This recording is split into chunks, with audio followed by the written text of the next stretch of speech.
What's up, Boston sports fans? Welcome to episode 47, the Torrey Krug episode, if you will. Another action-packed episode bringing to you guys. We got Colin Beswick. He's a staff writer for SB Nation and the Stanley Cup of Chowder. He's going to talk about the Tavares situation, some off-season moves that he would like to see, some that he realistically would see. Also going to talk about prospects coming up through the system. Then we got Sam Sheehan. He's a CelticsBlog writer and co-host of Celtics Roundtable on CLNS Media. He's going to talk about the Celtics draft pick and what else he sees them doing this offseason. And Chris and I are going to talk about the Red Sox and if they should actually trade Jackie Bradley Jr. now that he's hitting. Also touch on some injuries in the rotation. And then tap it all off with Patriots training camp news. Got a little announcement as well. As of this week, our podcast is going to be available on Full Press Radio and the 12-ounce Sports Radio Network. So definitely go check those guys out. They're both on Twitter. They both have websites. It's fullpresscoverage.com. And then also 12ozsportsradio.com. So as far as the scheduling, on Wednesdays at 11 a.m., you'll be able to hear that on 12 ounce. So that's pretty cool, pretty exciting stuff for the podcast. You can also find it on iTunes, Anchor.fm, pretty much anywhere that you can find a podcast we're at. So here we go. We got Colin Beswick joining us. How's it going tonight, Colin? I'm doing great, guys. How you doing? Pretty good. So let's jump right into it. A lot of Bruins stuff going on. We'll just start fire any questions, and if whatever you want to add to it, feel free. What do you think is the most important upgrade going into this off season? It was a topic of the week, it seems like. Right. I know a lot of people are talking about adding that second line scoring winger, whether it was Kovalchuk or bringing back Rick Nash. And now it's obviously the big news is John Tavares as a free agent. That's probably the easy answer, but I'll go a little bit off the board with that and say I don't think that a lot of the options being tossed around are reasonable or likely, I should say. So if I'm looking in-house in ways that the team can upgrade, I actually look at Tuukka Rask. I gotta start by saying I'm not a Tuukka Rask hater. Anything like that, I know that people are generally on one side or the other, but the fact is he had a pretty average year last year. He was a little bit slightly above league average in terms of his save percentage and goals against. And if they're looking at ways where the team can be better or improve going into next year, if he has a bounce back season, that would go a long way towards the Bruins getting farther into the playoffs. Excellent. Who are some players you would like to see brought in this year through the free agent class, if possible? So this is a big topic. Everyone's excited about it. I've been pretty vocal in saying I didn't want Ilya Kovalchuk. I thought there was too much risk there. Rick Nash, I think, is a fine player, and if they can get him for a one-year deal, even if it's a high dollar amount, I still think he's effective and he can fit in and do well. But looking outside of that, there really isn't a ton of reasonable options for the Bruins to bring in, especially as a scoring winger. I wrote an article about it. But one of the names that I found interesting was James Neal, which Bruins fans hear that name and they don't want anything to do with it given its history. And he's obviously not the easiest guy to root for, and I'll be the first to admit that. But he is a unrestricted free agent coming off a pretty strong year out in Vegas. He has mentioned that he wants to sign back in Vegas, but I mean, you cover the league or you follow the league long enough, you know that pretty much every player is going to say that no matter what the situation is. And as of now, there hasn't been any movement on him signing anywhere. So if they could get him on a 3 or maybe even a 4-year deal, he's someone I would look at as bringing in to be a scoring touch. I think he falls out of the conversation at times, but he's actually one of the most consistent scorers the league has. Scored 20 or more goals in all 10 of his seasons in the NHL. Question with him is if he doesn't re-sign with the Golden Knights, how much is he going to cost? And he may very well, price himself out of the Bruins budget. So we'll see. Yeah, I think I was with you on Kovalchuk. He's been out of the league for so long, and giving him that third year at age 35 didn't really seem like a good move. It seems to come with a lot of risk. I mean, who knows what you're really going to get with him? That's the thing. Nash, yeah, I mean, Rick Nash, 1 year. Is he playing? I thought I heard recently that he was talking about retiring. Yeah, I tweeted that out the other day, but he mentioned it when the Bruins were eliminated that he was considering it. He's a guy who's had, a handful of concussions over his career that we know about. And I mentioned too, in terms of career earnings, he's right up near the top of active NHL players in terms of what he's earned over his career. So if he does decide to call it quits, I mean, I mentioned it before, but you can't really be upset about that, especially with everything we know about, the CTE and traumatic brain injuries and everything going on. But like I said, if he's coming back and you can get him cheap, it may be worth it.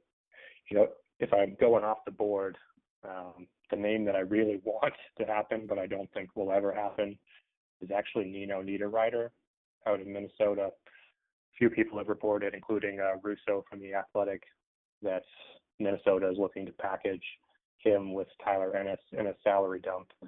And he would be a legit first-line winger or second-line winger. He's young, on an affordable deal. The thing is, you'd have to be able to convince Minnesota to take Backus and probably some young players in that deal. And as we know, Backus has his no movement clause. Would he waive it to go home to Minnesota? He may. I don't know if Minnesota wants to take on more salary for an aging player. But that's my dream scenario, is getting that young scoring winger they can lock up for a long time and spread out the depth on the first and second lines. Decent. Fire away, Thompson. What do you think the odds of Riley Nash coming back? So I love Riley Nash. I'm pretty upfront about that. He obviously had a great year here in Boston, career year. I've told the story a few times, but the first question I ever asked Bruce Cassidy was, if he thought that Rick Nash could produce more offense if he was being underutilized, questions along those lines. And he basically said, yeah, that with a player like Nash, he thinks the game from a defensive standpoint, and the offense was almost an afterthought to him. And then this year, he changed his approach a little bit and obviously had a career year. So I said, I'm a huge fan of him. He has value up and down your lineup. He filled in first line, could be third line, fourth line, whatever it may be. But it's a double-edged sword, because as much as you want him back, someone is going to give him more than the Bruins can afford. The name that gets tossed around with him is, the Chris Kelly comparison. It's a good comparison, but it's not perfect. When you look at percentage of cap hit, Chris Kelly was making quite a bit more than I think Nash will make in terms of today's dollars. But he's a player, as much as I like him, I don't want the Bruins overextending themselves, for a guy who was basically a career 30-point player before this year. So I know the rumors, out there. I'm not a big rumor guy, but supposedly Vancouver is very interested. Jim Benning out in Vancouver supposedly is intrigued by him. I think he's going to get a 3, maybe 4-year deal somewhere for $3 or $4 million a year. If he does, best of luck to him. Great guy. I just don't see the Bruins being able to, or being willing to give that much money to what they probably see as a third-line player. Yeah, I like Riley Nash a lot too. I thought he had a great year overall. But who's a free agent that no one's talking about that you could potentially see ending up on the Bruins? So the one that I mentioned earlier was James Neal. So Neal, go in on that. But two names that I actually wrote about in the article about James Neal was actually everyone's favorite Bruins killer, Thomas Vanek. Is this the year they finally sign him? right. And the other name is Michael Grabner, who I'm not as big a fan of.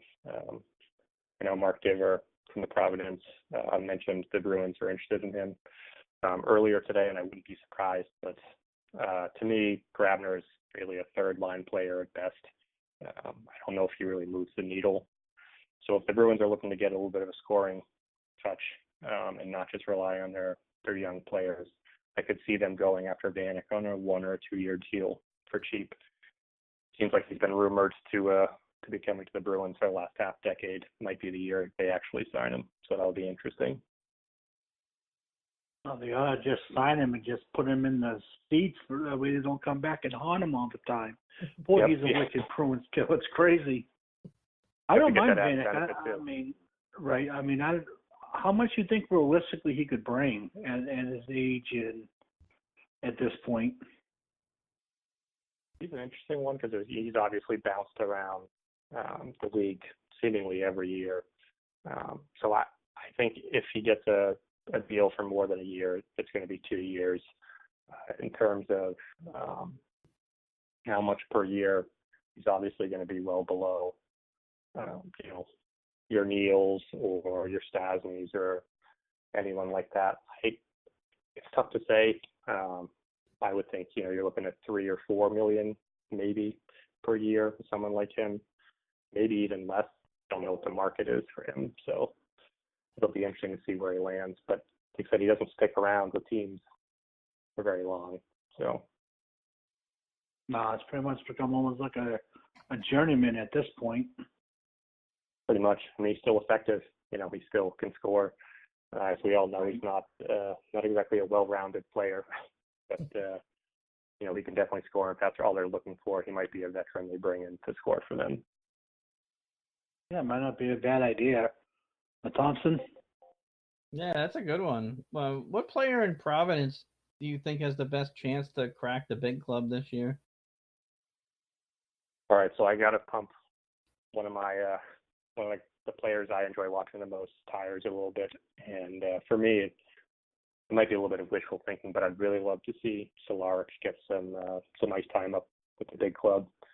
He's had a little bit of game time here and there, but he's a guy who's just always sort of jumped out at me. I think he has 4 points and I think 10 games off the top of my head in the NHL level, which doesn't scream anything special to you. But, the more we learn about the NHL, the more we realize that opportunity has a lot to do with, production when it comes to the young players. If you're putting them on the fourth line, you can't really expect them, to put up high point totals.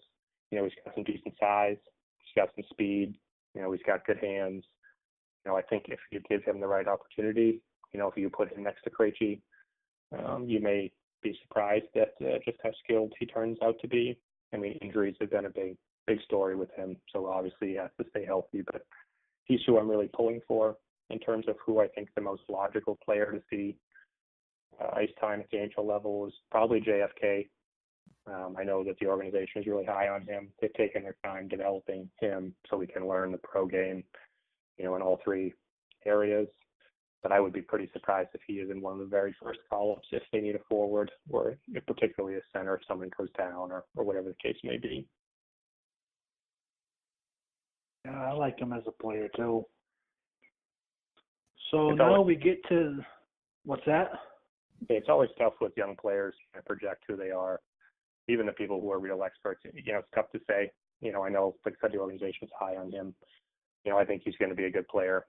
The other name too I wanted to mention is, on the back end, I know fans are really excited about Urho, Pakanainen, and from what I'm seeing, there may be a real chance that he does get at least a taste of the NHL this year. I don't know if he'll be a regular by any means, but I know he has a bright future, and the organization is excited about him as well. It's funny. This is the first time in a long time I can remember where the Bruins had a legitimate, prospects in their system. I mean, before you'd have a few, but they're pretty stacked, I think, overall. I'm not sure where they rank, but they got to be, you would think, top 10, right, in the NHL with all their prospects? Yeah, I would agree with that. It's almost impossible to judge, who has the best but they've definitely got to be up there, and that's been an organizational focus for Don Sweeney and Cam Neely as well.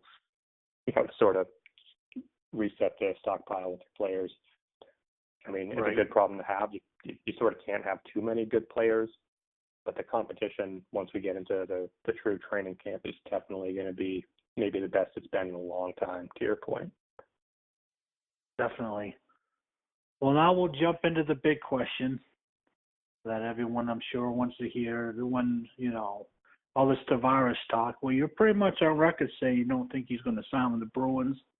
I don't think he's going to. I don't think Steve thinks he's going to either. That being said, if you were in a meeting with him, what would be your pitch to him to sign with the Bruins? So I got to go on record here and say I am not opposed to John Tavares. He's an elite player. The hockey fan in me would love to see him play night in and night out. But, yeah, to your point, I've been pretty vocal about saying I don't think it's going to happen. And the thing with that is you basically have to move at least one of Backus or Krejci. I think you probably have to move both. And people are glossing over the fact that both of them have no movement clauses. And Krejci's been very vocal about saying he wants to finish his contract here in Boston and he's going to retire afterwards. So that's the reasoning behind that. But if I'm Don Sweeney and I'm Bruce Cassidy, who, are out in LA pitching, to John Tavares, really I look at it as you're telling him we're your best chance to win a cup this year, next year, going forward with our young roster with, Marchand and Pasternak and Bergeron. Obviously Chara is not going to be around much longer, but you look at the core with McAvoy and even these players that are in Providence, you're basically saying we're your best shot at winning now and going forward. And we've learned now that Tampa Bay has signed JT Miller, and they're more or less out of the running for Tavares based on their cap situation. So if that's what you're pitching his agent and him on, it's really between you and Toronto, I think, to say, this is going to be your easiest path to reach the Stanley Cup final. So in terms of whether or not Tavares would be interested in Boston, I have no doubt that he's genuinely interested in Boston. My thing is just, can Sweeney actually get David Backus or David Krejci to waive their no movement clauses? And I'm skeptical at best, I would say. Yeah, see, that's my biggest thing, too, is I don't think it's so much where they couldn't land him, because there's always a chance if you send down the table that you can strike something. To me, there's so much moving parts involved to bringing them here. It just seems like a big obstacle to even get them, done at that point. Like you said, with Backus and Krejci and probably McQuaid at some point, you would think would have to get brought in the conversation too. It's just kind of surprising me that Tavares is actually sitting down with them. You would think him and his agent know the cap situation going on. So it's kind of surprising to me in a way that they're actually talking to him. Yeah, I agree. And I know it's a popular sentiment I'm seeing on Twitter is that, like you said, if he's sitting down at the table, he's obviously interested. And if Don Sweeney's going out there, more than likely they think they have a chance to sign him. And I hope they do. Those of us old enough, you both probably remember there was a time where free agents were not interested in signing in Boston. And, we never would have seen an elite player, willingly meeting with the Bruins as one of his top teams. So from that perspective, it's exciting. Totally understand why fans are excited. It's just most of the time you see a player like that. I go back to Steven Stamkos, where all the free agent frenzy was about him maybe coming here or, wherever. And then, of course, he signs back, with his team. And I think most likely that's what Tavares is going to do. He'll probably stay with the Islanders. They can give him the extra year. If not, and they somehow, as Kevin Paul DuPont mentioned earlier, if they find a magic wand to get rid of Backus and Krejci and land Tavares, I'm going to eat crow, but I'll be just as excited while I'm doing so. Because he's an incredible player, and obviously it makes them easily one of the favorites to win the cup. So. Oh, yeah, I'm always getting stuck eating crow often. I thought I saw something tonight with Jimmy Murphy saying that he had heard chatter of, well, of course, it's obviously speculation, that the Bruins have talked to Backus and Krejci about, a trade within moving their clauses, but I don't know how accurate that really is. So, that's hearsay basically at this point. That's something I would say, respectfully to anyone. This time of year, you have to sort of weigh, the reports you're hearing, no matter who it's coming from. You have to remember that, these players' agents are putting stuff out through some of the media members. There's all sorts of stuff going on. I know Kevin Paul DuPont mentioned that he had spoken to someone with the team about that exact scenario, and he reported that they had not asked, for a list of teams. So there's always going to be contradicting reports to some extent or another when it comes to the NHL. It depends on your sources, and who knows? I don't know. Of the two, I think that Backes is much more likely to be moved. Like I said, my dream scenario is moving him to Minnesota, and he may be open to that. But like I said, when you really look at the cap numbers, I think to do it without really seriously altering the future of the Bruins, you really have to get rid of both Backes and Krejci. Otherwise, you get into a point where you may not lose McAvoy as an RFA next year, but you may lose Carlo and Heinen, or one of the two. And don't get me wrong, when you have a chance to get Tavares, you take that risk. But I think a lot of people are glossing over, if they somehow miraculously get him, there's going to be a lot of changes to the team going forward, and you're probably going to see a lot more young players or cheap veterans on the bottom six than we're probably used to seeing too. So it'll be, I think all eyes are obviously on the Tavares watch 2018. So we'll see. Right. Well, that's all for questions I got for you tonight. But I just want to point out something that I've seen on your Twitter profile, that you're a vet, and I want to thank you for your service.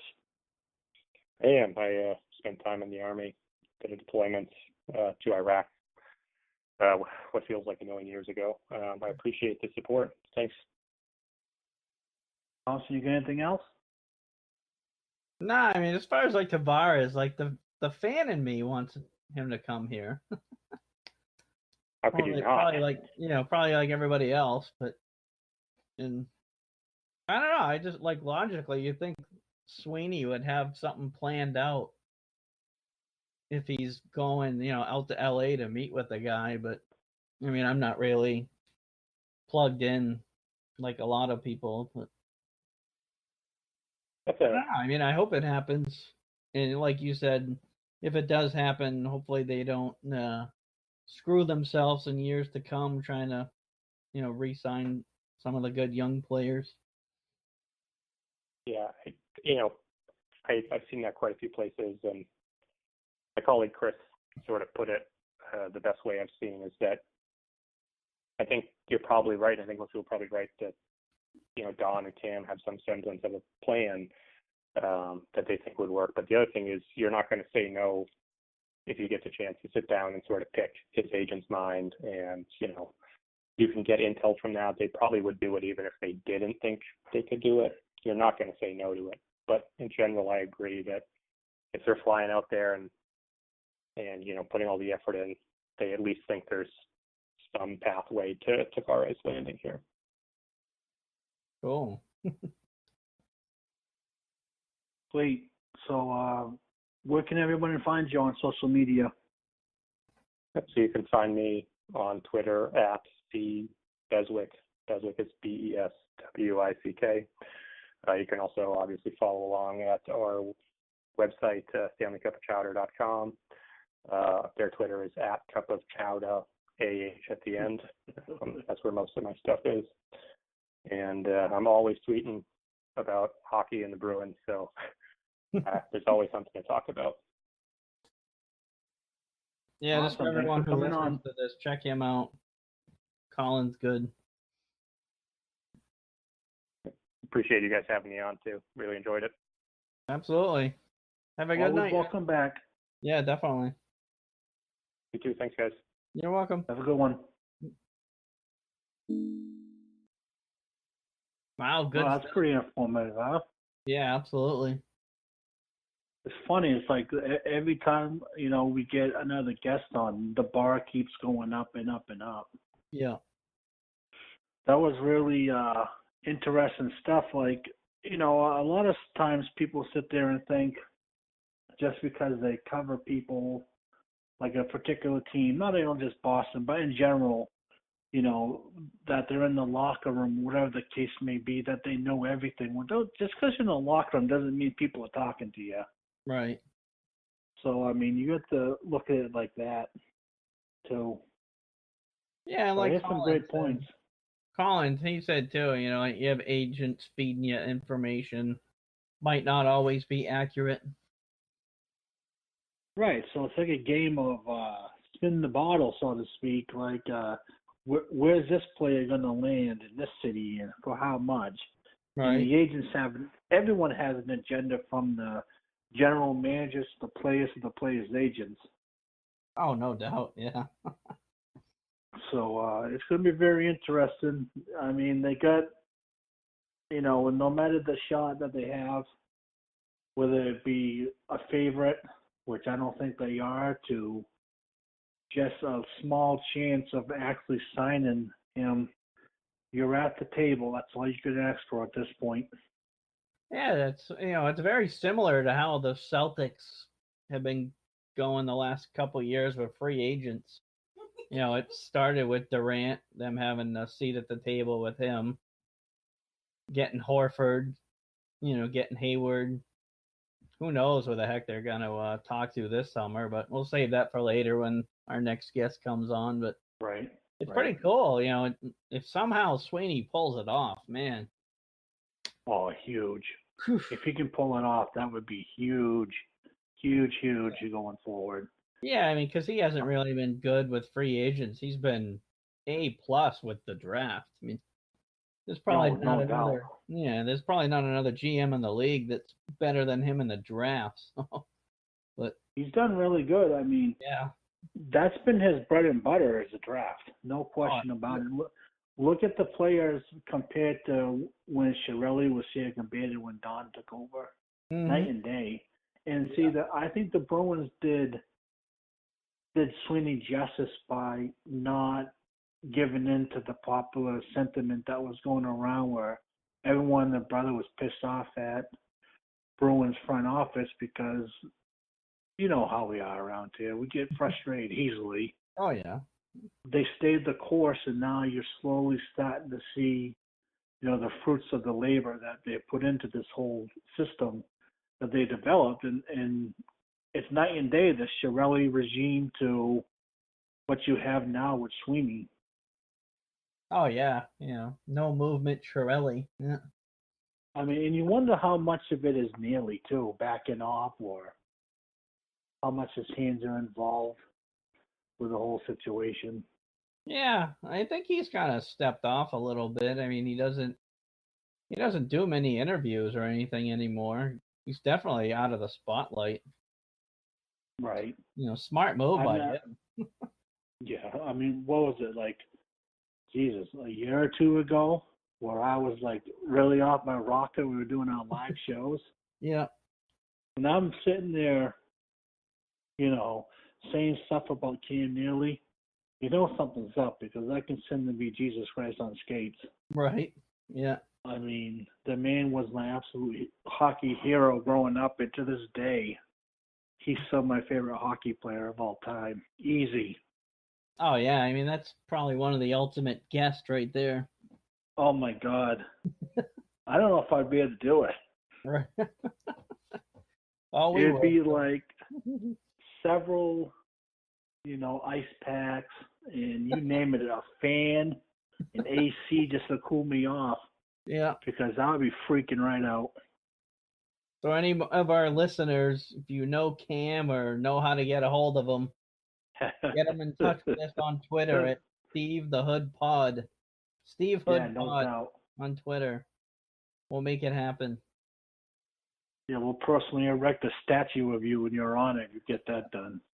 We'll even bring you on that night to talk with them. Yeah. How's that for incentive? Yeah. What's this kid? Hey, I know how to get a hold of them. Right. Yeah, right. Really. Yeah. Let's see. Hi, this is Cam. Yeah. You sure this is you? Is this some voiceover agent or who is this? Right. It's just wow.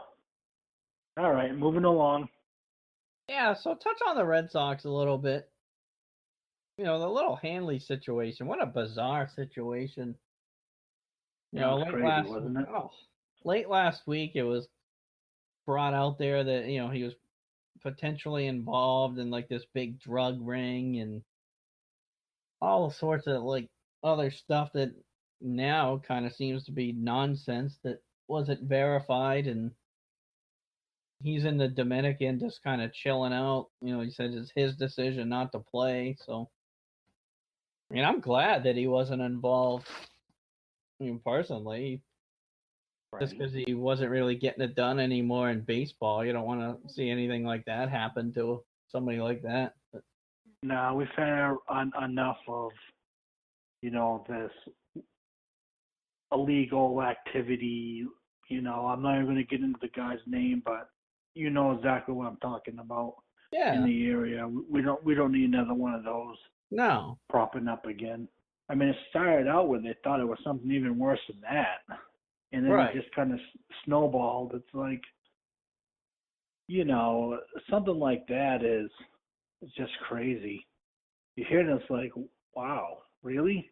Yeah. Is this possible? I mean, someone making buco dollars on a contract doing something as lunacy as this?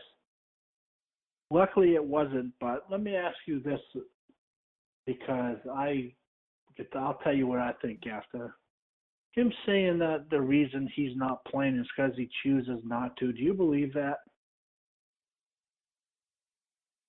Yeah.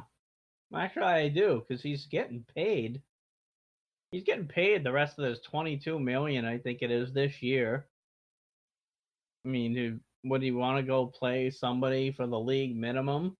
Like, maybe he's choosing it because it's not like a contender that's coming after him. Maybe it's somebody like the Rays or somebody that were interested, and he doesn't think it's, worth it to just kind of go through the motions. Maybe that's what it is. But I mean, he's getting paid $22 million to sit in the Dominican. So, see, that part I agree with. He's getting paid, obviously. I don't think the phone's ringing. I really don't. I think the best days of Hanley are over. Oh, definitely. Yeah.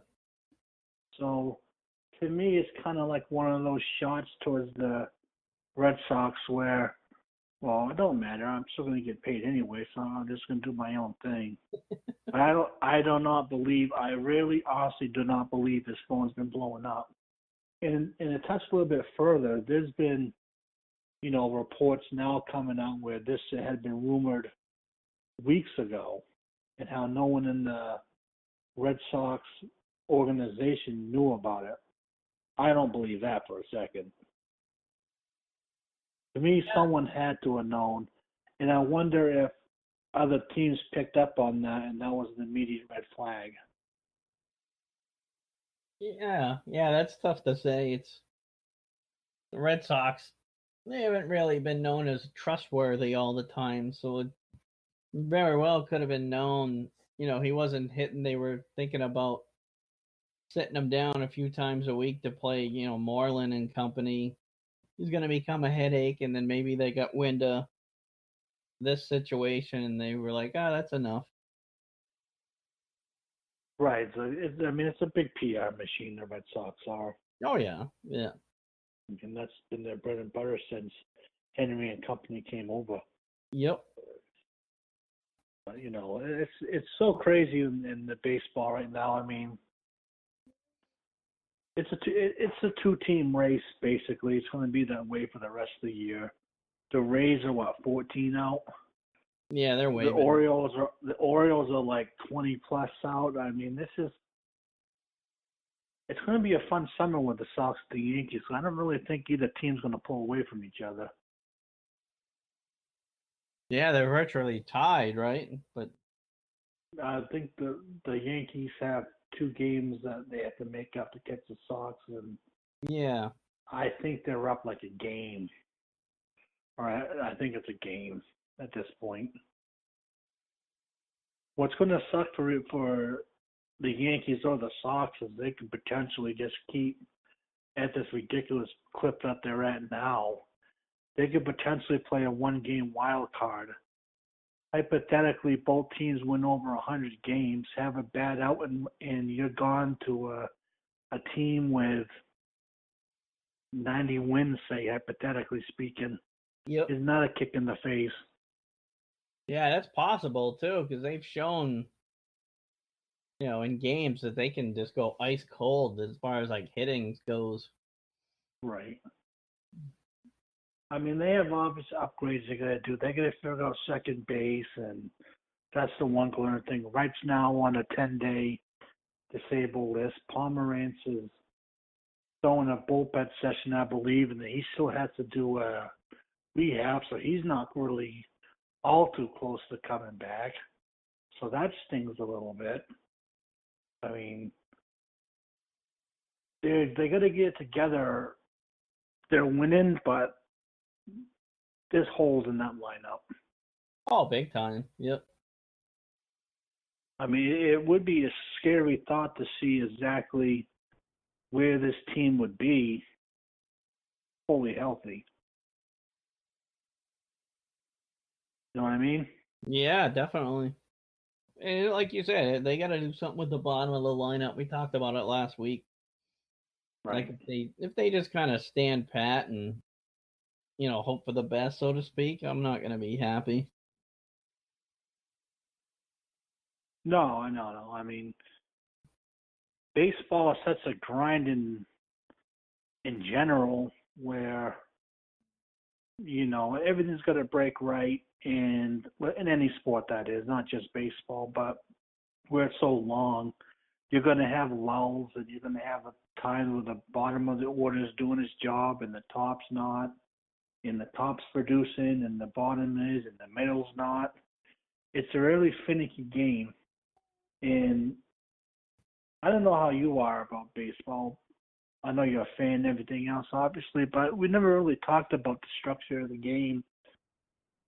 I don't really like how they keep tinkering with it. I mean, I'm somewhat, I guess, if you're going to call me just a baseball purist, I guess. Just leave it alone entirely. Stop trying to modernize the game. It's not supposed to be, it's not meant to be that way. No, I'm with you. I mean, the whole pitch clock idea is probably one of the dumbest things they've ever come up with, in my opinion. It's turning it into like an arcade type game. It's like you said, it's not meant to be modernized. You either like baseball or you don't. Exactly. It's leave it alone. Yeah. I don't understand how, everyone's want to the most they want quickness. They want speed, like they want the fastest phones and the fastest downloads, and everyone's so busy with trying to live a fast situation life that they kind of miss out on it. The small things sometimes. I know it's a little bit out there off the beaten path a little bit, but to me, you gotta leave baseball alone. Yeah, I mean, the only thing they play could, out. yeah, the one thing they could do is call the strike zone how it's supposed to be called. Yeah, good luck with that. The thing that got me a little bit cranky was now they were considering sitting out extra innings with a guy on second. To me, that is utter lunacy. Yeah, that's to do something like that. Yeah. And then they have another thing where they were considering the last at bats for your team, you could have anyone in your order bat. That's another crazy situation to me. Yeah. If you happen to get to the bottom of the ninth or the top of the ninth, whatever the situation may be for your team, and you have your 7th, 8th, and 9th batter up, well, that's just life. Right.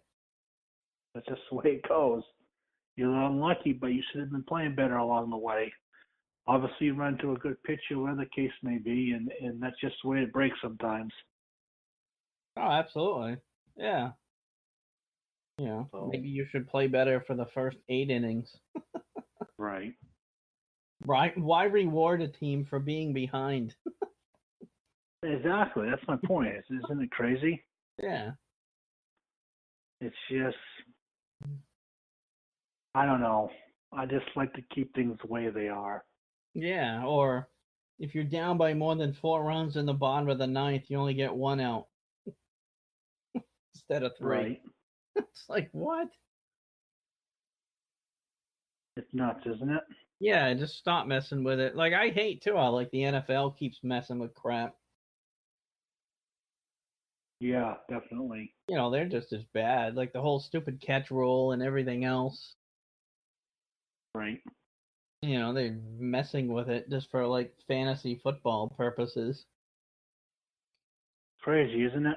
Yeah. Fantasy football, what they should do is, like, let you draft individual defensive players. Yeah, definitely. You know, that'd be interesting. You know, I'm taking J.J. Watt or somebody, you know, instead of, oh no, you got to pick like the Houston defense or the Patriot defense or all, you know, some crap like that. Right. But that's totally off subject. Sure is. But Is there anything else you want to touch on, or? Yeah, Red Sox. You know, Jackie Bradley Jr. is kind of heating up a little. It's time to trade him. Oh my God, you're gonna put Murph in convulsions. He has to say that. Perfect time. Oh my God. Yeah. Murph, I'm sorry if you're listening to this. So He just went off the rails a little bit. Disregard. Nah, no, he's a hot topic. Obviously. Yeah. I just don't want to see a third year of him hitting 115 in the playoffs. Oh my God. You know? He's actually been hitting the ball pretty hard lately. Yeah, he has an RBI or 2 tonight. So like I said, like perfect time. Let him get his average up a little bit and then see what you can get for him. Yeah, no kidding. Yeah, I know Murph and a lot of other people wouldn't be happy, but Well, you got to commend Murph for his take on the greatest center field glove of all time. That took brass balls right there. Yeah. I mean, I'm throwing every center fielder I can think of at him. Griffey, you name it, and he just was not budging. You know, you got to respect a guy like that, especially the way he was struggling at the plate. Yep. And he's slow starting to come around now, and you don't even blink. That's incredible. Yeah. So, yeah, definitely. Be nice to see him get going. I mean, he's hit the ball pretty hard lately. A little bit unlucky at times too. Right. Yeah. So, yeah, we'll see what happens. You never know. Yeah. They supposedly want to get an arm and a second baseman for the bullpen. Yeah, they might need a another bullpen arm. Oh, yeah, Jesus. You know, Velasquez, he might fill in, or Brian Johnson, I think is how you say it. But right. But you know, they might need a starting pitcher by the deadline too. If Wright's out and Pomerantz, like he belongs in the bullpen. Period. End of discussion. He's not a good starter. No, well, I shouldn't say that really because he's having a bad year, but when he's on, he's pretty good. Serviceable, at least, I should say. Yeah, serviceable, but you need more than that. I mean, you wouldn't give him his due anyways because I kind of like him, so you'd go against him automatically just out of that. No, I mean, he had some good starts last year. Right. I'll give him that. They got lit up in the postseason. Yeah, I mean, I'm about consistency, and he just doesn't have it starting. And he gets hurt too. I think it's about the same time last year he got hurt too. Well, since we're still yakking about the Sox, you know what's really frustrating? The run support that Chris Sale gets. Right? Yeah, it's brutal. I mean, think about some of the starts he's had with 0 run support. What would his record be if they actually hit for him? Huh. That'd be crazy. Crazy good. He'd be way up. He's good as is now. Yeah, he's all like But Pedro. Pedro back in the day got screwed with run support too. well, Pedro very rarely needed it. Yeah, but still, like if some games he gives up one run and that's the L. Pedro's next class. I like Sale. Don't get me wrong. Awesome talent, but a Pedro he is not.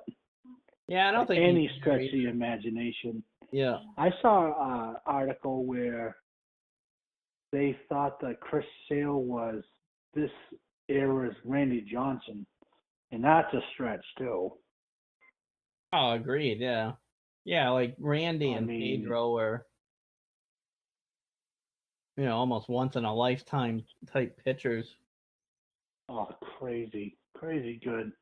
Remember when Randy threw that pitch and took out the bird? That was great.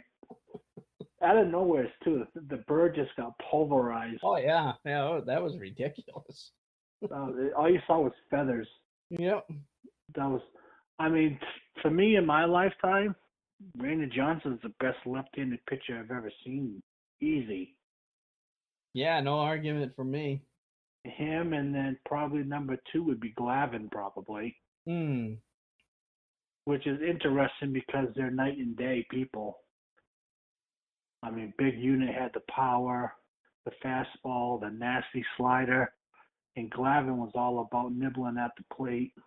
Didn't have an overbearing fastball by any stretch of the imagination. No. So, they're the 2 best lefties I've seen in my lifetime. Easy. Yeah, I can't think of any better. No way. And then, you start talking the righties. Where do you want to begin? Pedro? Yep. To me, my favorite, other than, well, here's a random question for you. Who's your favorite right-handed pitcher outside of the Red Sox organization from the time we were kids up till now? Ooh. I was a pretty big Greg Maddux fan. Yes. Yeah, see, I'm right there with you. How can you not like him? Another one who was just filthy. Yeah. Oh, another lefty. Andy Pettitte was pretty good. Oh, I can't go there. I'm not saying he's better than the other two. He was still pretty good. Yeah, he was all right, I guess. Not much I'll say about that. David Wells. He's all right. He was interesting. Yeah, a little bit. But there really, in our time, hasn't really been a ton of dominating lefties that are like world class. No. Huh. Crazy, isn't it? Good stuff. Just a little bit on the Patriots. Their training camp schedule got released July 26th, 27, 28, and 29. All starts at 9:15. So getting closer. Should be another interesting year down at Gillette. Yeah, and Edelman, like he had his appeal heard. Now they're just kind of waiting to see if they reduce it, get rid of it, tell him to pound sand. He's sitting out 4 games. But like if it was Roger, if it was Roger handling the appeal, I'd say he has no chance. But since it's an arbitrator, he's got a shot at it. He's, from everything I've read, he's not really saying he didn't take anything. It's just that it was mishandled, whatever that means. Well, that's lingo technicality, basically, is what he's saying. He's trying to get off on a technicality. Yeah, Sherman did it years ago, but now I saw how you voted in the group poll. You still sticking with that? What did I say? I clicked on it fast. I don't even remember. You said 0. You thought he was going to get away with it. Yeah, I think he is because of that technicality. I think he'll get reduced to 2 games. Because the NFL, they're constantly doing stupid stuff. They can't get out of their own way. So. Right. Yeah, I mean, is that probably more of the Patriots fan in me voting? Probably, but probably. You could be you right, say you say 0, I say 2, so that pretty much seals his fate at 4. Right. Sorry. Yeah, it's tough. Like, we're not in that meeting, so I mean, really, it's just us guessing at this point. Right. Is that his? It's hard to say. Yeah, it's probably his agent throwing a lot of that stuff out in the media. Could be. Yeah. You know what else? And that's kind of funny. This ESPN players list where the players vote on, the top 100 players. Who's number 1, by the way? For football? Who's the number 1 player in football voted on by the players? Oh, Brady. You like that? Yeah. It's funny because every fan outside New England, for the most part, doesn't like Brady. It's a hot topic no matter what. Anytime you mention Patriots or Brady in general, it's like nuclear. But what's that say for a player that's 41, voted number 1 by his peers? Yeah, that's pretty crazy. It's never been done before for the first time. I think he's Yeah. the first multiple time player, isn't he? Pretty sure, unless probably at least back to back. Right. Well, I mean, we'll be able to touch more up on Patriots when camp starts. That's when you set. There's going to be a lot of interesting battles this year in camp, absolutely. particularly at wide receiver. So we'll be able to break stuff down a lot better then when camp starts with the Pats. Right now, it's outside of Edelman, it's kind of quiet right now. Yeah, well, Malcolm Mitchell, too, he said something recently like he's still kind of working back from his knee issue, which that's not a great sign at all. See, to me, unfortunately, I think he's just going to be one of those players where he just doesn't fully get it together on the field health-wise. Unfortunately, because he's a great talent. Yeah, take my knees. Right. Here you go. Yeah, I'll switch with you. See if this helps you. Yeah. See if that helps. But for the most part, it's kind of quiet down there. It's kind of strange. We were hearing so much talk about Belichick and Brady and Guerrero, and it's all kind of quiet right now. Yeah, it did. It was pretty much nonstop, and then like somebody turned off the switch. Right. I don't know if that's a good sign or what the case is, but we'll see what happens. Probably a lot of that crap was made up by the media. Very well could be. Yeah. Something to do. You know how Boston beat writers in general like to talk. Yeah, I mean, who knows where it's coming from, really? People could be feeding them stuff. I don't know. But thankfully, the season's almost here. I think it's, 8 more Sundays until football starts, something like that. Not soon enough. Yeah. It's a great time of year. You get Red Sox still going, Patriots, and then if we're really lucky, all 3 of them will be playing, and the Bruins. Right.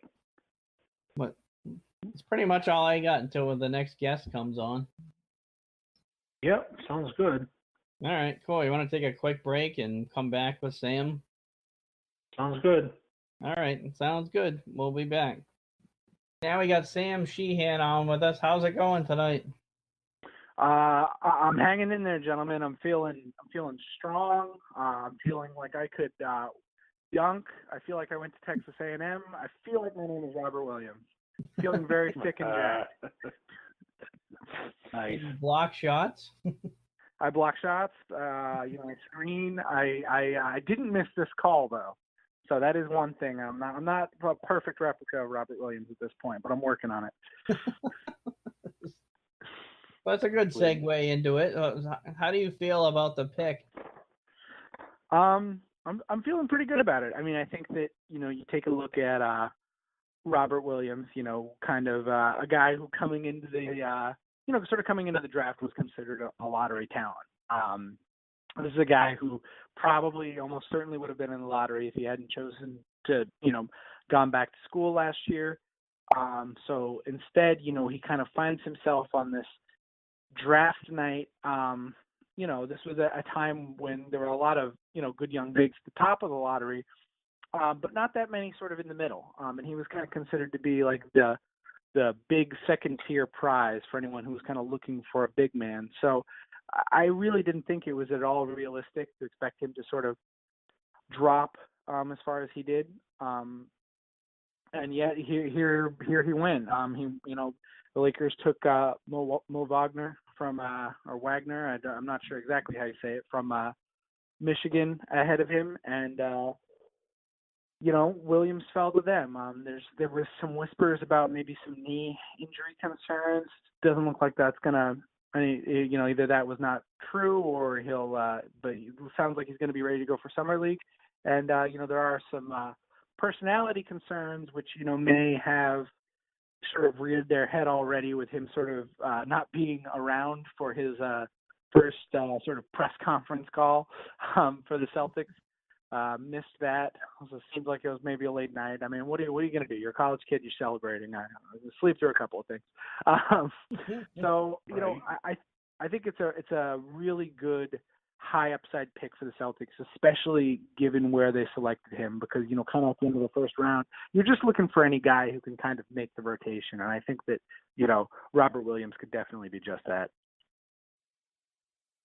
Do you actually think that he could potentially work himself into the starting rotation? You kind of think he's just going to be one of those fill-in guys, so to speak? I mean, obviously at this point, we've never seen him play a second in the NBA ball, but just off the cuff, what would you say to that?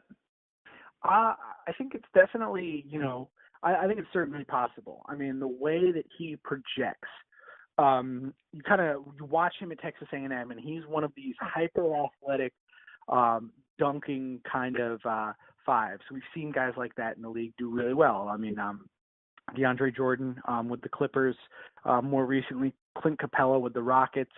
Basically the two ways you got to survive in today's NBA as a natural center, a five.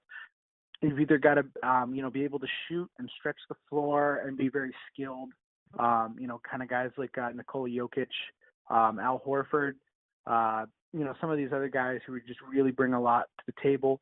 You can be like someone who's like very dominant, like a Joel Embiid type or an Anthony Davis type, or you can be one of these, rim running, pure fives that sort of, put pressure on the ball out of pick and roll, really attack the rim, close hard, and kind of catch lob dunks. And I think that's Robert Williams' future in this league. He's not totally unskilled. He's like he can pass pretty well. If the defense rotates to him, he's good at making those extra last-second passes, but he's not much of a shooter. That doesn't really matter as much on a Celtics roster that, is kind of custom built for him in more ways than one. He's going to have a real chance to develop. I don't think we're going to see much of him early on in the year. I think he's going to have a chance to sort of, learn and develop and sort of have, Brad Stevens, Kaizen Sensei, life coach, sort of, talk and coach him up into, being a professional and sort of, handling his business. But he's definitely got the athletic talent to be like, one of these elite, shot blocking, rim running, rim protecting centers in the league. And I think I really don't think it could have gone realistically much better for the Celtics than him dropping 27. I mean, they didn't trade any future assets. They got a guy who's got a real shot to be a starter. He's going to be on that rookie scale deal for the next 4 years, which is going to be very cheap, which is going to be really important to the Celtics as they, this payroll kind of climbs higher and higher in future years. So really just an all-around win-win for the Celtics, even in a worst-case scenario where, he doesn't pan out or, the personality issues are too much to be overcome. At the end of the day, it's still a number 27 pick. You don't really expect too much out of those picks. Those guys, not all of those guys make it. So you kind of consider it a success if those guys are even rotation players. So pretty low risk, high upside move here for Danny Ainge and the rest of the Celtics. Well, didn't they on draft night compare him to a Jordan and Capella, like you said? Mm-hmm. Yep, exactly. So, I think, yeah. That being said, you just gotta hope to hell that he doesn't keep shooting free throws like DeAndre does. So they're in trouble in that department. Yeah.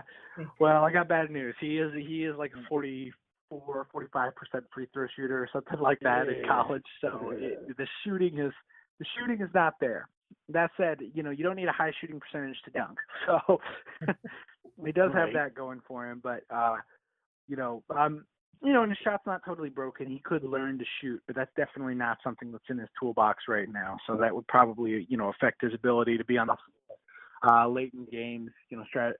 Coaches could choose to, hack him and sort of put him on the line. But, we're going to see. Again, he's a really high upside guy, and I think that, this is definitely a swing for the fences pick. I think the Celtics were trying to trade up for him, but they found once he dropped to 20s, mid 20s or low 20s, and they found the prices for trading up at that point too expensive, so they just kind of stayed put and you dropped to them anyway. So that's kind of goes to show you just what kind of a nice night the Celtics had as far as luck was concerned. Just what the Celtics needed, more luck. They haven't had enough of that recently. I like the pick. To me, he reminds me of a bruiser. Mm-hmm. And exactly. That's the type of stuff I like. I always want, of course, I like to go back to the older days with Bird and McHale and all of them when it was pretty physical down low. I like to have a center that makes you pay when you get in the paint as much as possible. The league's way different now than it was back then, obviously. But switching gears a little bit, can you tell us about this Wanamaker guy? Because I don't really know much about him. I'm not super up to speed on him either. I do know he's been playing overseas for a little bit. Kind of the parallel I would draw is that to Shane Larkin. He's got a pretty similar situation to Shane Larkin had coming in last year, where he's a guy who kind of washed out of the league and has sort of been abroad,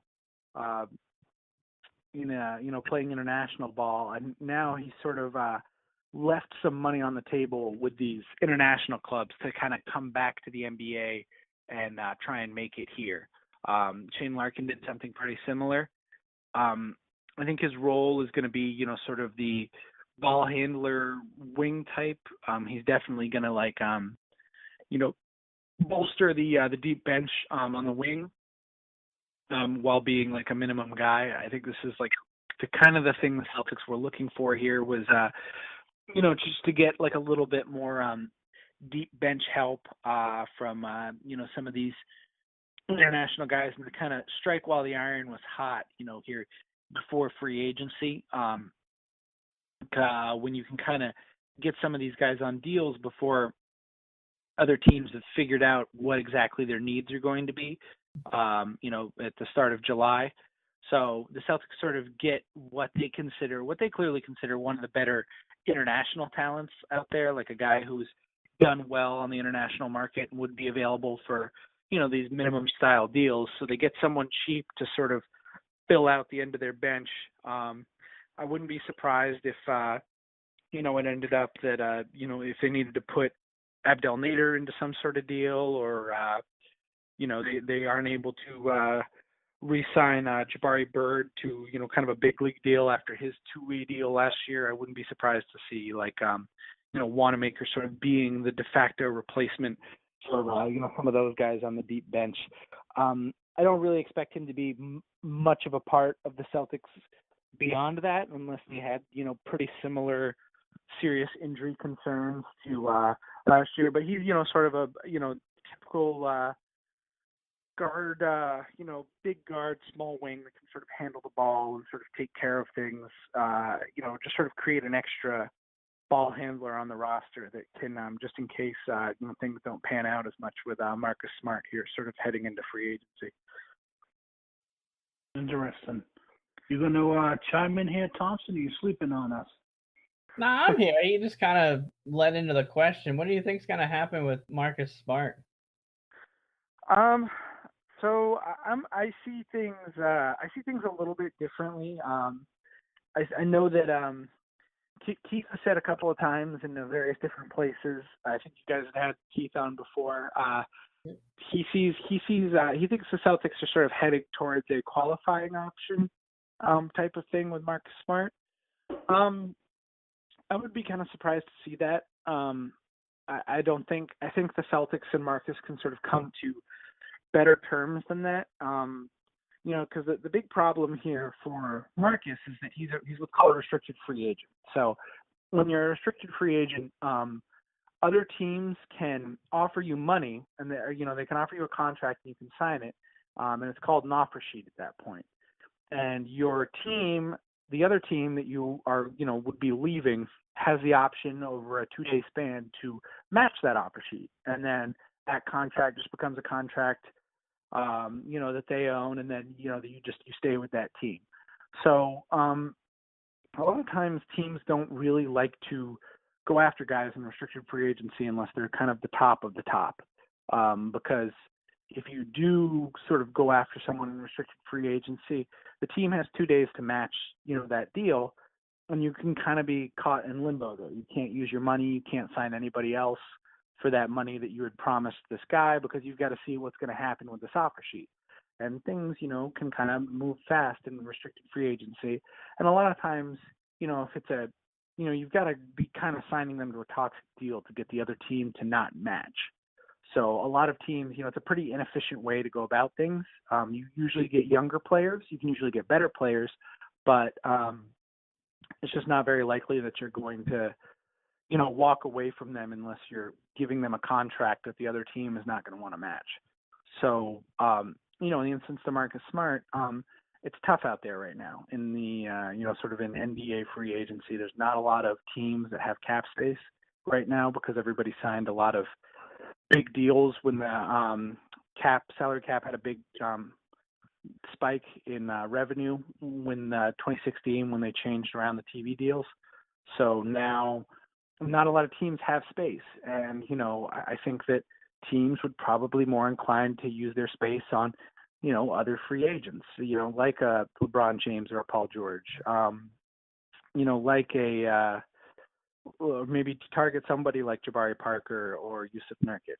I'm not sure that I see the team that has a lot of use for Marcus Smart and his particular set of skills, just because, he definitely impacts winning, but he just can't shoot the ball very well. And you've got to have a very specific roster that the Celtics, happen to have that has shooting kind of everywhere in order to really maximize Smart. So I just don't see the team that might have the space for Marcus Smart.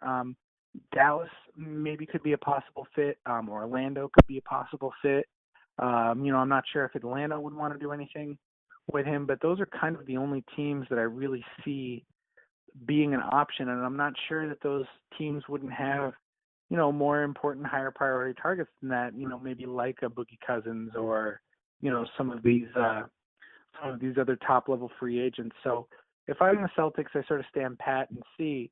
I really think that it could end up being like a big get for them, where they can sort of come to an agreement with Marcus where they agreed to sort of something similar to what they agreed to Amir Johnson and Jonas Jerebko back in the day, where they have a big 2-year deal where Marcus would get more upfront cash.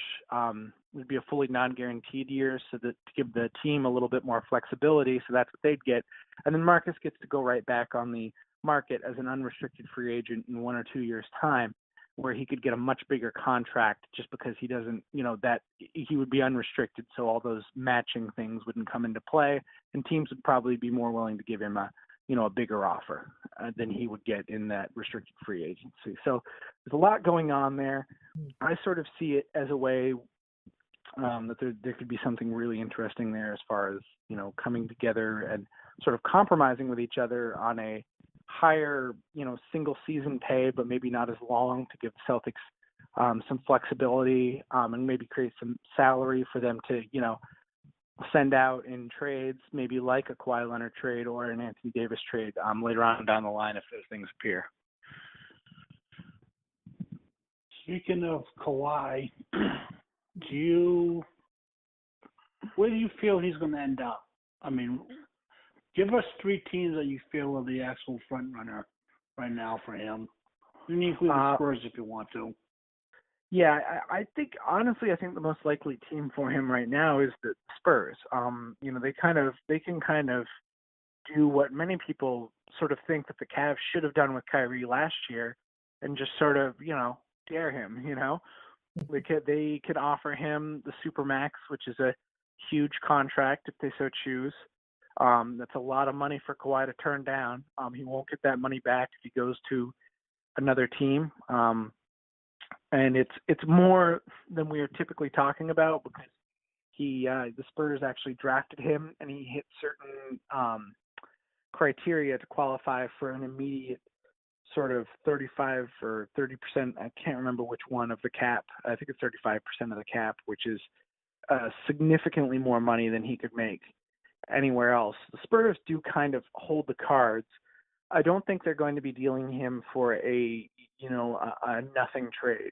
The Lonzo Ball poo-poo platter probably is not getting things done, for the Lakers, if that's what they want to do. So I'd say the Spurs are still definitely in the driver's seat, as much as it might not seem that way. I think Philly would be a really good fit for him. I think they're definitely might be exploring things. I'm not sure if Philly would want to deal Fultz, though, and I think that probably would be what it would take, unless they are, pretty much sending everything else out. I guess it depends on how highly the Spurs sort of value some of their other picks.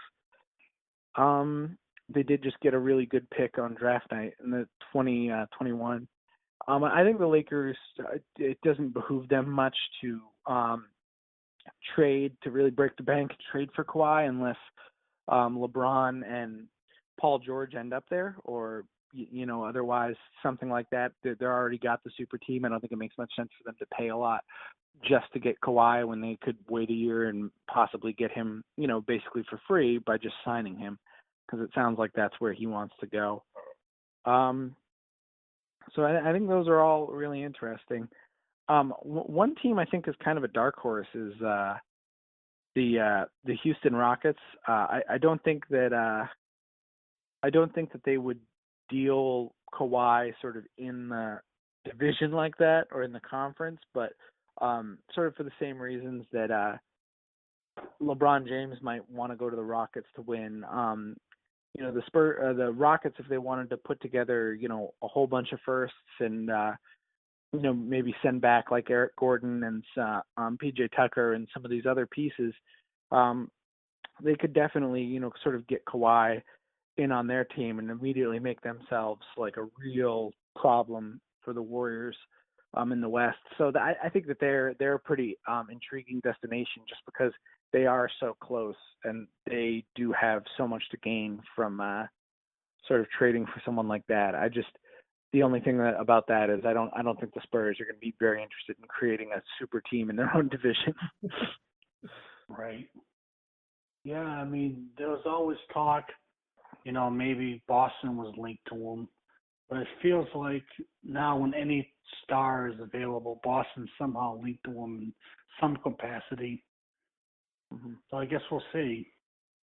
Yeah, but, I don't. I feel like as far as Boston to Kawhi is sort of concerned, Zach Lowe on ESPN.com wrote a really great piece recently about sort of the value of Jaylen Brown, because it's sort of understood that if they dealt for Kawhi, it would probably take Jason Tatum, who's probably a non-starter as far as the Celtics are concerned, or Jaylen Brown.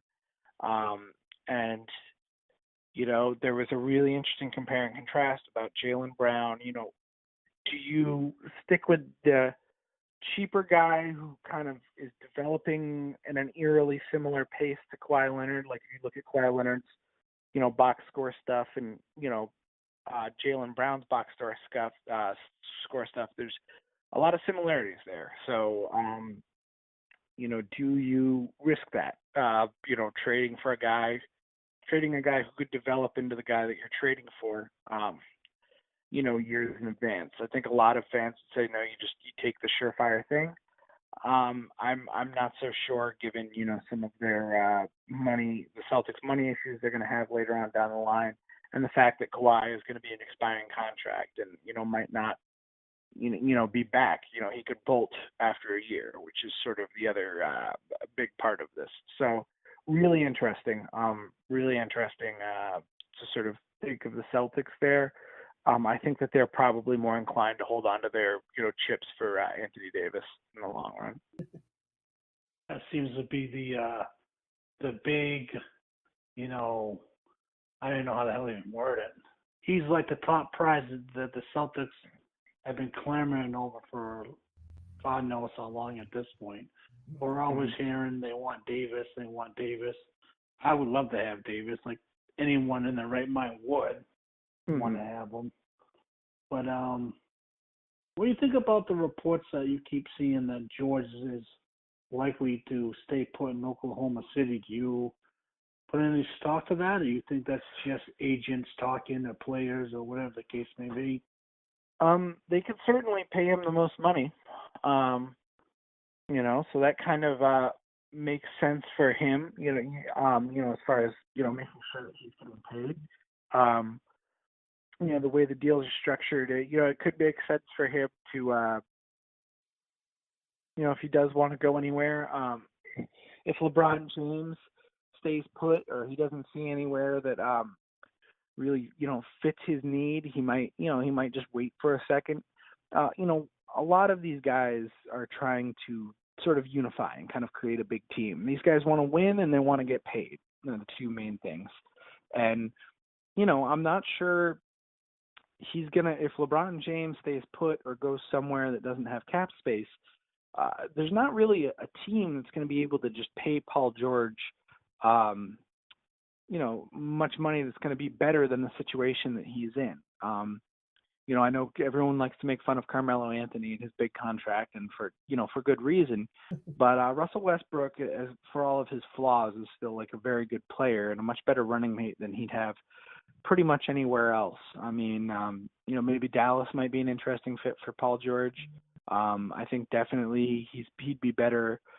He's definitely better than anyone the Lakers have on their roster. They've got some interesting young guys, but none of them are anywhere near, the level of some of these other guys. I think the really interesting one is Philadelphia. If they don't get LeBron, they have a team that he could pretty seamlessly slide right into, where a role that would be pretty much exactly made for him. He could sort of be the head star and sort of develop alongside Joel Embiid and Bill Simmons. He's probably got more cachet than those guys, so it could be kind of his team, but at the same time, he's not the only guy there. And definitely if LeBron does, exit the East, going to something like, someplace like Houston, he would join a Philly team that would have a pretty good shot to go to the finals. They'd really just be a Boston and Philly bloodbath in the Eastern Conference Finals to kind of see who advances. So I think that would be very interesting, to say the least. So, I think that's probably the place I would go, or I would recommend he go if I were his agent. But I think staying put in, if he stays put in Oklahoma City, even if it's just for a year, if he signs a little 1+1 deal to sort of see what happens in 2019, that could also be smart. And he could kind of, get a better lay of the land before he locks himself into anything and, make the most money he could possibly make next year as well. Stuff. Thompson? Yeah, it's a scary proposition if George does end up in Philly. Yeah, it wouldn't be great. Luckily, Ben Simmons is a coward who can't shoot threes, so we've got that going for us. Right. Ben Simmons, shoot a three, you coward. That's what everyone's got to remember. That's going to be the mantra for years to come. Well, Really does shoot threes. How did you feel with Brad not winning Coach of the Year and Tatum not getting Rookie of the Year? I was steamed. I'm not gonna lie. The Brad Stevens Coach of the Year thing for me was it had me hot. I went on our podcast, all of this roundtable. I was hot. I did a little 5-minute monologue about that because it's just outrageous. Because my thing here is if Brad Stevens can't win it in a year when he had 2 All-Stars go down for the year, one of which he was out with for pretty much the entire season. He had young players all up and down the roster, and yet he still fashioned it into a team that was, one half of basketball away from being in the finals against the Warriors and winning 55 games. I don't. Bear in mind that the Celtics over/under for wins coming into the year, I believe, with Gordon Hayward healthy, I think was 49. And I think they cleared that by, 6 wins. They beat their over/under by 6 wins when Gordon Hayward went down. I think that dropped to like 38 wins or something after he got hurt, and they won 55 games.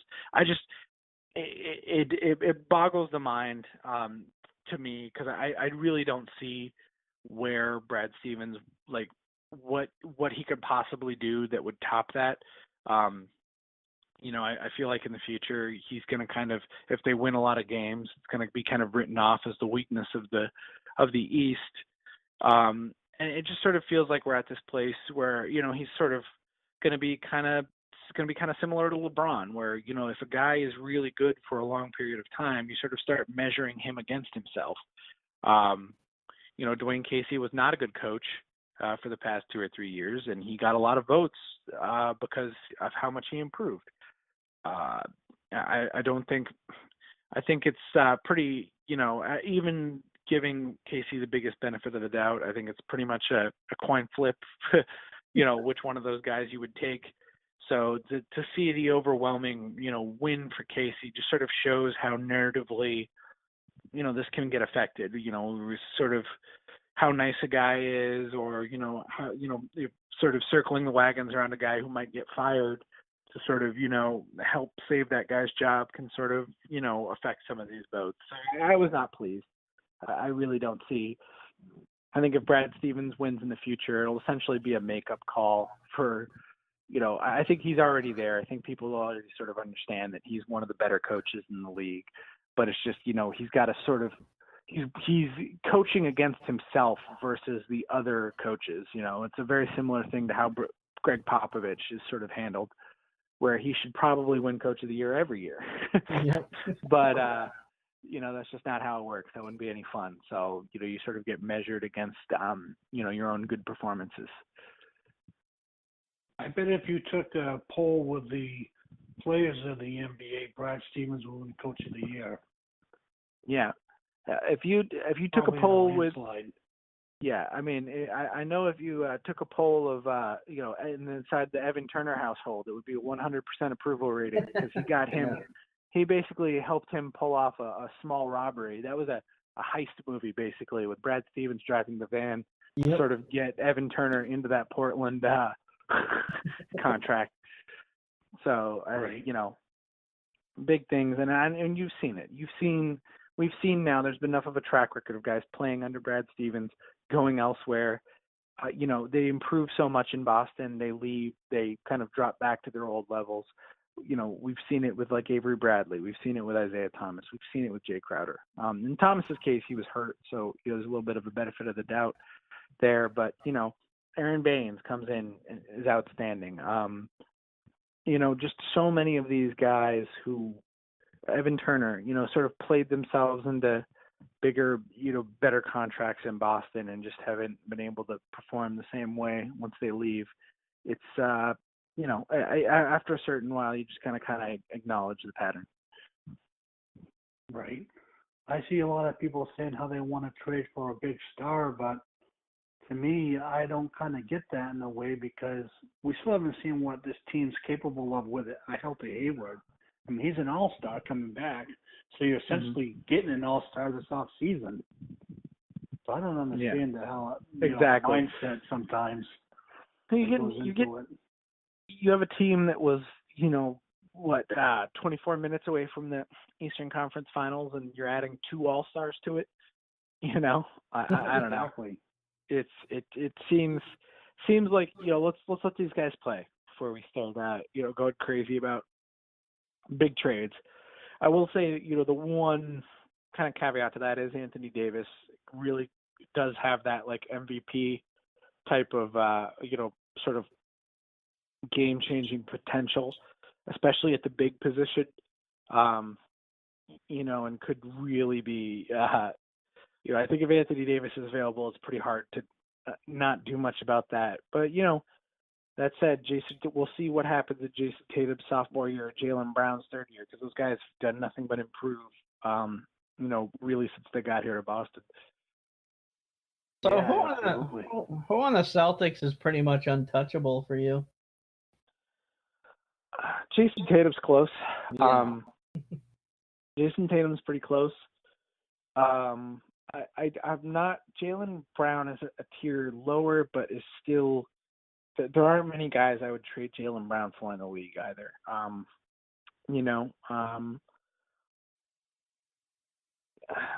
go back and forth on the Kawhi Leonard thing. I have a little bit of a homer, so I err on the side of not trading Jaylen. I think I would probably do it for Anthony Davis or maybe like Giannis Antetokounmpo, but other than that, I don't really think there's guys out there. Jaylen's such a smart, hardworking, talented guy. It's just, I really think he's going to continue to improve going forward. So yeah, it just seems like a fool's errand to sort of give up on a guy like that. All this talk of Kentucky stardom, Steve, I'm going to put the fan on pretty soon. Yeah. It's going to be a really nice time to be a Celtics fan here going forward. We're entering a pretty good time, especially with these Kings and Memphis and Clippers picks sort of coming down the pipe here in the next year or two. Right. So let's get right to this whole LeBron situation. What's your sense on what happens with him? I've been advocating online that I want him to go back to Cleveland to make Dan Gilbert pay roughly the GDP of Croatia in luxury tax payments. I think that'd be a good revenge on LeBron's part, and then he could sort of keep things open. He could make this guy that this owner of the Cavs that he doesn't like very much sort of pay through the nose a giant luxury tax payment, and he's good enough to probably get them back at least to the Eastern Conference semifinals. Maybe even if the Cavaliers were to get lucky, I think they could be back in the finals again. If their Colin Sexton, their pick, ends up panning out and being a really good player, but I really think that it's probably looking like the Lakers. There's a lot of talk of him going around LA area schools, looking for his kids. He has 2 mansions out there to be around things. And, one thing we know about LeBron James is he really likes having the power, sort of controlling the franchise and shaping it the way he wants it to be. And, the Lakers give him a real opportunity to do that. They have a lot of cap space. They've got young players they could probably trade for more established guys. And, if you're LeBron James, you'll say, okay, I sign here. If you guys do this, this, and this, go get it. And you can you have an opportunity to build your own team in a very big market, nice weather city. The only problem is you're playing in the West, which is, a lot harder than the East, but everything else lines up pretty well. So I think the Lakers are definitely a front runner. I think Philly is interesting. he could if he wanted to stay in the East and win, that's probably the best bet for him for a lot of the similar reasons we laid out with Paul George earlier. And I think, going to the Rockets, sort of reunifying with his buddy Chris Paul out there, there's ways to trade for him, and like sort of a sign and trade sort of situation. And then they would definitely be the prohibitive favorites. So I think that would be where I'd go if I'm LeBron, if I'm trying to win. So I think the place to go if you want to, win in the next year or two, get like one or two more surefire rings is Houston. I think the place you go if you want to, kind of be in contention through the end of your career is probably like Philly. And I think the place that you go if you want to kind of like shape things and sort of, live comfortably and kind of be in control, I think you go to the Lakers. So those are kind of his options out there. And I think all of those are, pretty good options for him. See, I was having a conversation with Steve off air about LeBron, and to me, unless he gets another star to go to LA, I don't see him going there. Even though, like you said, he'd have the power to try to get people on the team because of the young talent that LA has. But to me, I kind of got a feeling he's going to stay put and just buy in for a year and then see what happens after next season. Yeah, and he could get a little revenge on Dan Gilbert too. I mean, it's a great proposition. I love it. That would be the one I would choose for LeBron, just because I'm not a huge fan of Mr. Gilbert. So I think it'd be very funny if he had to pay for a team, pay an insane amount of money. I think it'd be like $50 million or something like that on top of the rest of the roster payments, just in luxury tax to have a team that flamed out and LeBron immediately left. So that would be good. LeBron, if you're listening, that's the choice for you. I'm looking out for you, buddy. Right. You can get into it in free agency. A lot of teams are going to have a lot more cap space in 2019 too. So, it kind of opens his options up too. Other stars are kind of hitting the free agency then, like Kawhi Leonard. So, he could sort of, and Kyrie Irving for that matter. So, he can kind of, figure some of that stuff out. Right, absolutely. Well, that's all I got. You got anything else, Steve? Yeah, just one more. Like, do you think Aaron Baines comes back? That's a great question. I think he does. I think they'll figure something out. Baines could probably get more money outside of Boston, but probably not that much more. The big market, like the kind of how easy it is to sort of get good bigs of Baines caliber, like the best bigs, like your Nikola Jokic's, your Al Horford's, those guys are always going to be expensive. But these, sort of rotation style guys, there's a lot of those guys out there, like Kyle O'Quinn, Dwayne Dedman. So, the Celtics aren't under a lot of pressure to bring him back. I think they'd like to, just because he did fit so well and did such a good job for them. And I think that, it sort of behooves Baines to come back too, because it's not a very friendly situation, as we went over in the smart part, as far as, him being able to get that money, so it might make sense to wait it out a year till, kind of the cap situation probably loosens up a little bit more next year.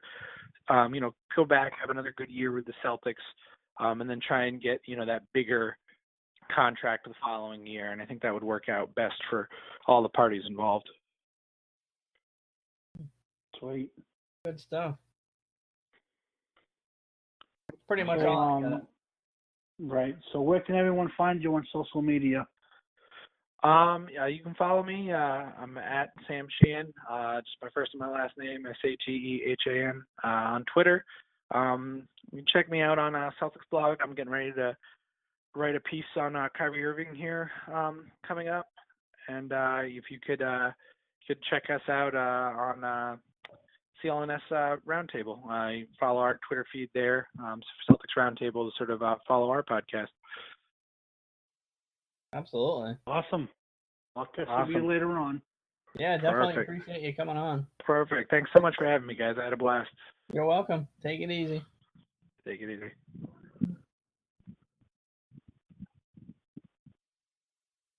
Good stuff. Yeah, pretty informative as usual. Yeah, definitely. Yeah, so if you guys, anyone who's listening, if you're not following Sam, definitely go follow him. He's a good follow. Right.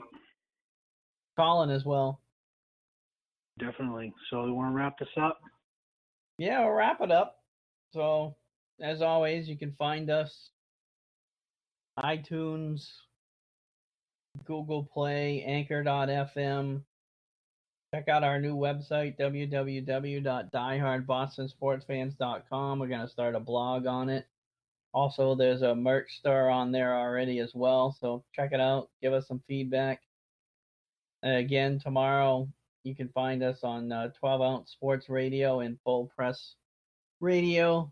So follow those guys as well on Twitter. Go check out their websites, that kind of good stuff. Find us on Twitter, Die Hard Boss Fans. We play for titles. What's yours, Chris? Mine has actually changed over the weekend. I used to be Chris the Hood 20, but I'm now my actual name, Chris, capital CHRIS _ Blackie, capital BLACKEY. And be sure to check out on our website. We have a new system set up with the FanDuel. If you're into that type of thing, you can go on there and give it a shot and see what happens. Definitely. Yeah, the FanDuel thing just went up tonight. Also, Right. Facebook, search for Die Hard Boston Sports Fans. We got a group and a page. We just started a Facebook page for the podcast. It's Steve and the Hood Presents Boston Sports. So go check that out.